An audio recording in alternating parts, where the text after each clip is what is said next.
தூத்துக்குடியில் பழமை வாய்ந்த பாலகிருஷ்ணா திரையரங்கில் 2026ஆம் ஆண்டு புத்தாண்டை வரவேற்கும் வகையில் திரையரங்கம் முழுவதும் மின் விளக்குகளால் ஜொலிக்கின்றது. மேலும் 2026ஆம் ஆண்டு செல்ஃபி பாயிண்ட் வைக்கப்பட்டு ஏராளமான ரசிகர்கள் செல்ஃபி எடுத்து மகிழ்கின்றனர்.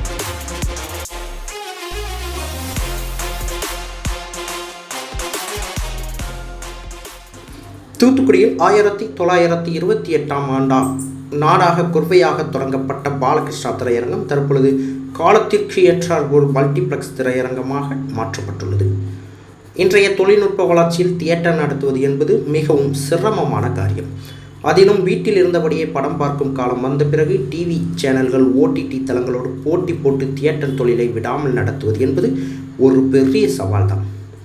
அந்த சவாலை எதிர்கொண்டு இன்றும் வெற்றி நடைபோடுவது ஒரு சில திரையரங்கு தான். குறிப்பிடும்படியாக இருப்பது தூத்துக்குடி பாலகிருஷ்ணா திரையரங்கமாகும். இந்த நிலையில் பழமை நினைவுகளையும் புதிய தொழில்நுட்ப வசதிகளும் ஒரே இடத்தில் இணைத்து மக்களின் மனதை கவர்ந்திருக்கிறது பாலகிருஷ்ணா திரையரங்கம்.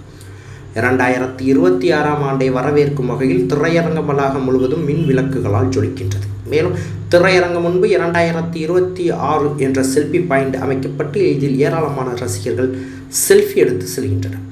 பாலகிருஷ்ணா திரையரங்கில் அழகாக வடிவமைக்கப்பட்ட இருக்கைகள் மற்றும் நவீன ஒளிக்காட்சி அமைப்புகள் ஆகியவை சினிமா ரசிகர்கள் மத்தியில் பெரும் வரவேற்பை பெற்றுள்ளது.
செய்திகளை உடனுக்குடன் தெரிந்து கொள்ள உங்கள் கரம் டிவியை சப்ஸ்கிரைப் செய்யுங்கள்.